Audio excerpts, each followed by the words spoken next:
Screens bleeding red tonight. Every word's a weapon, but they dull the fucking knife. Built this house of mirrors, told us it's the truth. Screaming at reflections, losing every proof.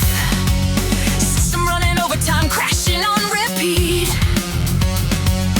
Feeding us the poison while they're selling us the seed. I can feel the walls are breathing. Every promise that they broke. Done pretending I'm still breathing when the air is full of smoke. Burn the cage! Tearing every chain apart tonight. Screaming to the sky, bleeds black and white. No more swallowing the lie, no more swallowing the fight. I'm done being quiet and burn the cage. Burn the cage. Burn the fucking cage. G'day, g'day, Rockstars! Happy 2026! And have I got some news? I was live on Australia World News Live, and my goodness, it was great, guys. Kaz was there, and Guru even popped in from time to time, even though he's just had surgery. So, Rocky Housewife, would you like to give us some words of wisdom? Wise, I'm not very sure on that. You can't be defeated if you do not quit. And that's what's driven me all this time. So I take those words to heart, and I hope you guys do too. Amen, sister. There's no quitting, guys, all right? This is 2026. No quitting. See you soon. Good night. Good night. Good night. And yes, Rockstars, those are the words that I follow. And I'm just so grateful that I got to appear on the show, and they promoted my channel, guys, and I'm so grateful. Look at my followers. It was 116 before I went, and now it's, whoa, okay. Ooh, what a shock, guys. Thank you all for appreciating my work. It's what keeps me going, guys. Now, what's going on in Melbourne? 11 teenagers have lured 15-year-old twin brothers to a park with a social media post before attacking them with machetes. As Julia Passarelli tells us, the siblings were seriously hurt in the Caroline Springs attack. They're responsible for a violent ambush that's left twin brothers traumatised. These boys ended up on the ground. One of them had their head stomped on.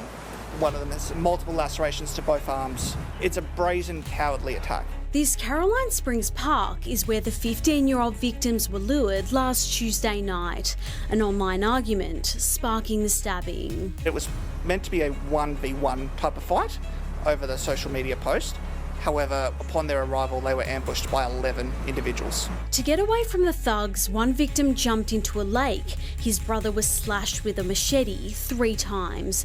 Both were taken to hospital. The one with the slash wounds, his day-to-day life has been impacted during his recovery, as requiring the assistance of his family to do day-to-day activities. The offenders, aged around 15 to 18 years old, fled before police arrived. 8 of them crammed into a Ford Ranger with false number plates. I myself, sorry the expression, but this is getting bad, really bad. One of the victims was only released from hospital yesterday and is likely to have lifelong injuries. Detectives believe a video of the ambush is circulating online and are urging anyone who sees it to report it. There's no justification for any of this sort of violence, and police will hold these offenders to account. I'm scared now. I don't even open the door.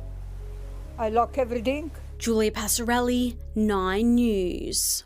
Well, it seems like the under 16-year-old social media ban didn't work out. The machete bins didn't work out. I wonder how the Northeast Link Tunnel is going. The tunnels would run 40 metres underground, deeper than any rail infrastructure in Australia. They'd pass beneath heritage buildings, active construction sites, and a web of utilities that kept the city alive. The scale was staggering. 9 kilometres of twin tunnels, 5 new underground stations, all carved from bedrock while Melbourne's CBD operated normally overhead. But could they actually pull this off? A huge sinkhole has opened up at a busy oval in Heidelberg, which sits above the North East Link route. Tunnelling has been halted while an investigation takes place, but boring machines are believed to be a contributing factor. Julia Passarelli has the details. An oval swallowed up by a giant sinkhole, well and truly leaving an impression. It's a beauty. It's pretty insane. Imagine if it was not just, say, a sports ground, but a house or even a school. More than 7 metres wide and 3 metres deep, the earth gave way around 8 last night. Heidelberg locals were urged to stay away, but many made a pit stop. I thought it was just an AI kind of prank because it looked too perfect. And then friends started messaging me saying this is actually real, so I thought I'll come down and check it out myself. And I thought it was fake, so I came down here and sure enough there was a dirty great hole. The ground caved in above the North East Link tunnels, with 2 boring machines currently operating metres from where the hole appeared. We are actually confident that the tunnel boring machines have been a contributing factor, not necessarily caused the problem. Today's extreme heat has caused a headache for commuters on the new Westgate Tunnel. High temperatures set off the firefighting sprinklers inside the city-bound tunnel that forced the closure of all lanes while crews worked on the issue. It's the first time the new project has been exposed to extreme weather since it opened 3 weeks ago. Good job, Jacinta Allen. Now, moving on to Venezuela. Yes, the president was, I guess, abducted. He asked for Trump to come and get him. Venga por mí! Is it kidnapping? I don't know. But the Venezuelan people are happy that the guy's gone. He wants to live in a country with over 1,000% inflation, guys. These people were eating their own animals and hunting wildlife. That's no way how to live. So, yeah, they're celebrating. ¡Ay, marica, que dio Maduro! ¡Mamá huevas! ¿Qué pasaría? ¡Venezuela libre, coño! ¡Gracias, Dios! This all or nothing really got a way of driving me crazy. Cayó Maduro, agarraron a Maduro. Somebody to hear, somebody to know, somebody to have, somebody to hold. It's easy to say, but it's never the same. I guess I kinda like the way you numbed all the pain, and now the day bleeds into nightfall, and you're not here to get me through it all. I let my guard down, and you pulled the rug. I was getting kinda used to being someone you loved. Okay, Rockstars. And some people think that socialism and communism are a great idea. It's not the case, guys. So here's a few interviews, and some of these people even get challenged by a Venezuelan. Check this out. Are you excited about the socialist program? Good to give it a shot. I'm for it all the way. It has so many policies that I believe in. This is my friend Daniel, who escaped Venezuela. Action!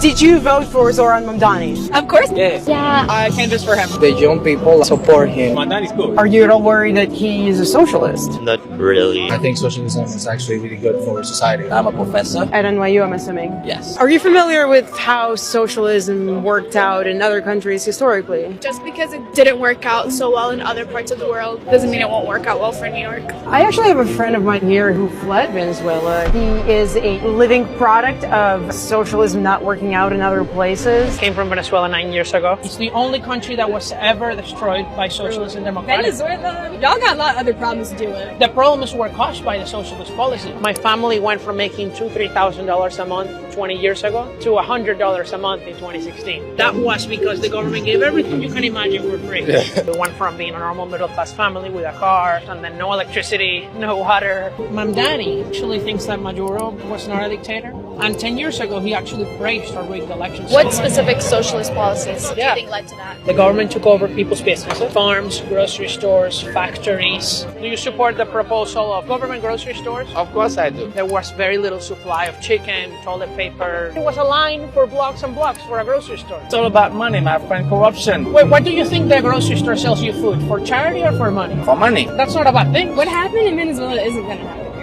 The policy is more focused on helping people out. Every politician would promise to help the people. Socialism is the government owns and controls the means of production. That is the companies, the businesses. Like Mom Danny says, the government will own the grocery store. 9 million of us escaped our country. It's the largest refugee crisis in the world. Crazy.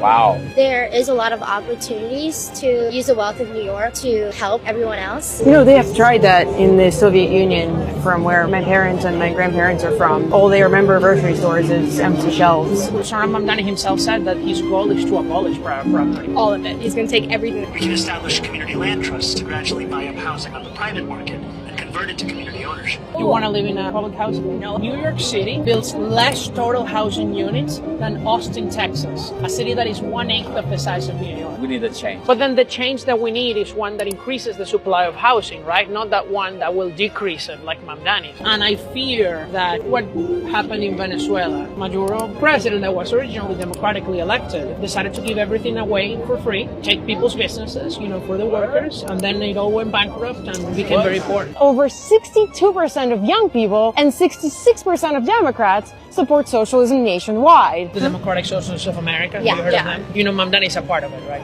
Yeah. The DSA went to Venezuela just last year to support the dictator and say that he won the election that he didn't. I had no idea. No, I did not know. Do you think we should be supporting dictators like that? Oh, no. Government rent control, it's going to stop people from renting apartments because they're not going to be able to profit. There are going to be fewer apartments for rent, and then we're going to have less opportunities to actually live. That's a good point.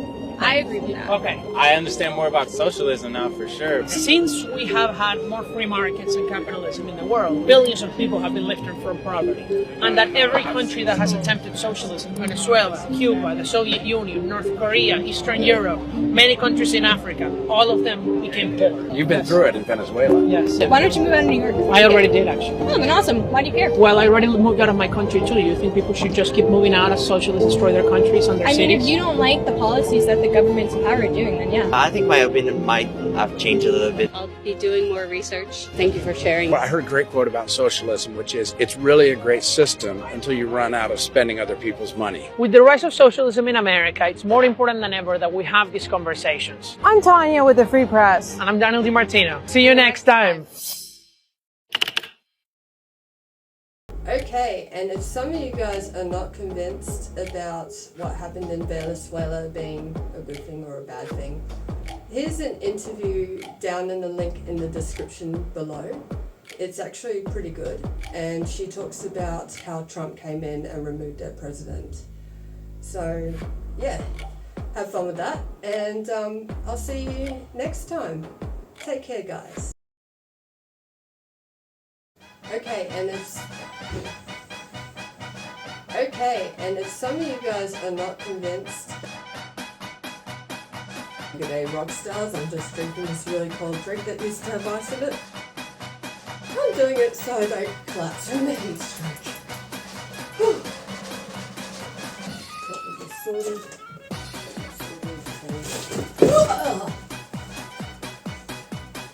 Ugh.